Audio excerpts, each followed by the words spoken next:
Hello friends, welcome to Home Food Zone. இன்னைக்கு இந்த வீடியோல ஒரு நல்ல டிஃபரண்டான பிரேக்ஃபாஸ்ட் ரெசிபி. கண்டிப்பா கிட்ஸ்ல இருந்து பெரியவங்க வரைக்கும் எல்லாருக்குமே ரொம்ப பிடிச்ச ரெசிபியா இருக்கும். செய்யிறதுக்கு ஒரு மிக்சிங் பவுல்ல 1 கப் அளவுக்கு சாதாரணமா நம்ம சாப்பாட்டுக்கு பயன்படுத்துற அரிசி சேர்த்துக்கோங்க. கூடவே 1 கப் அளவுக்கு பச்சரிசி சேர்த்துக்கோங்க. 2-3 தடவை நல்லா சுத்தமா கழுவிட்டு எடுத்துட்டு வந்துருங்க. நல்லா சுத்தமா கழுவிட்டு இதுல கை பொறுக்குற அளவுக்கு சூடு இருக்கிற தண்ணி சேர்க்கணும். ஒரு 4 இருந்து 5 மணி நேரம் வரைக்கும் ஊற வச்சு எடுத்துக்கோங்க. இதே சமயத்துல ஒரு சின்ன மண் பாத்திரத்துல 3 டீஸ்பூன் அளவுக்கு சர்க்கரை, கூடவே ஒரு 1/2 டீஸ்பூன் அளவுக்கு உப்பு, 1 கப் அளவுக்கு தண்ணி சேர்த்துக்கோங்க. இது கூட ஒரு 1/4 டீஸ்பூன் அளவுக்கு ஈஸ்ட் கூட சேர்த்துட்டு நல்லா கலந்து விட்டுக்கோங்க. இப்போ இதில் சேர்க்கிறதுக்கு 3 சாதாரணமான அப்பளம் சேர்த்துக்கோங்க. நான் வந்து உளுந்து அப்பளம் எடுத்திருக்கேன். இது சீரகம் எதுவுமே சேர்க்காதது. இது வந்து ஒரு 4 5 மணி நேரம் அரிசி ஊற டயத்துக்கு ஊற வச்சு எடுத்துக்கோங்க. இப்போ பார்த்தீங்கன்னா அரிசி நல்லா ஊறிருக்கு. தண்ணியெல்லாம் சுத்தமாக வடிகட்டி எடுத்துக்கோங்க. அதே சமயத்தில் ஈஸ்டோட நம்ம அப்பளத்தை சேர்த்து ஊற வச்சோம் இல்லையா, இதுக்கும் நல்லா ஊறி வந்திருக்கு. நம்ம அரிசி அரைக்கிறதுக்கு இந்த தண்ணி தான் யூஸ் பண்ண போகிறோம். நம்ம அந்த அப்பளத்தோடு அப்படியே எடுத்து சேர்த்துக்கலாம். அரிசியை மிக்ஸி ஜாரில் மாற்றிட்டு இந்த தண்ணி சேர்த்துட்டு நம்ம அரைச்சி எடுத்துக்கலாம். நல்லா ஸ்மூத்தாக அரைச்சி எடுத்துக்கணும். இந்த அளவுக்கு நல்லா ஸ்மூத்தாக அரைச்சிருக்கணும்.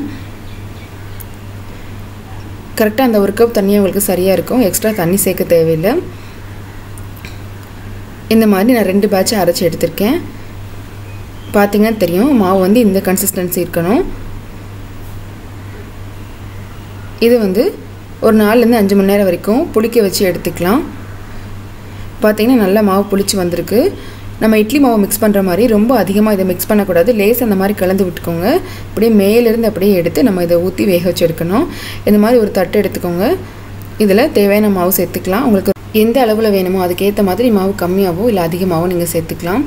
இந்த மாதிரி ஒரு பாத்திரத்தில் தண்ணி ஊற்றி சூடு பண்ணிக்கோங்க. மேலே ஒரு தட்டு வச்சு இதில் நம்ம மாவு பாத்திரத்தை வச்சு வேக வச்சு எடுக்கலாம்.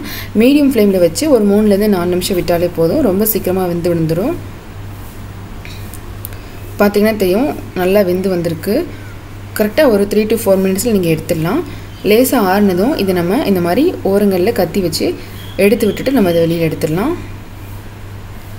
பார்த்தீங்கன்னா தெரியும் எவ்வளோ நல்லா சாஃப்டாக வந்திருக்குன்னு.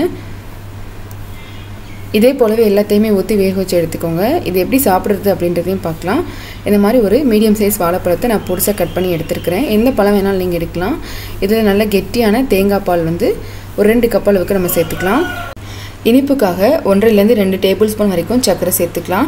நீங்கள் விருப்பப்பட்டீங்கன்னா ஒரு 2 ஏலக்காய், அப்படி இல்லைனா ஒரு 1/4 டீஸ்பூன் அளவு ஏலக்காய் தூள் கூட சேர்த்துட்டு நல்லா கலந்து விட்டுக்கலாம். இது கண்ணூர் சைடில் ரொம்ப அவங்களுக்கு விருப்பமான பழக்கமான ஒரு பிரேக்ஃபாஸ்ட் ரெசிபி. நல்லா டிஃப்ரெண்ட்டாக இருக்கும். கண்டிப்பாக ரொம்பவே பிடிச்ச ரெசிபியாக இருக்கும். நம்ம சுட சுட சாப்பிட்றதுக்கு ரொம்பவே அருமையாக இருக்கும். நமக்கு விருப்பமான சைஸில் இதை கட் பண்ணி எடுத்துக்கலாம். இதுக்கு மேலே நம்ம கலந்து வச்சுருக்கிற தேங்காய் பாலோட வாழைப்பழத்தையும் சேர்த்துட்டு நம்ம சாப்பிட்லாம். கண்டிப்பாக இதே மாதிரியே நீங்களும் செஞ்சு பாருங்கள். இந்த ரெசிபி உங்களுக்கு பிடிச்சிருந்ததுன்னா லைக் பண்ணுங்கள், ஷேர் பண்ணுங்கள், கமெண்ட் பண்ணுங்கள். கண்டிப்பாக ஹோம் ஃபுட் ஜோனுக்கு சப்ஸ்கிரைப் பண்ண மறக்காதீங்க. இதே போல் நான் நல்ல ரெசிபியோட நாளைக்கு உங்களை மீட் பண்ணுறேன். அது வரைக்கும் பாய்.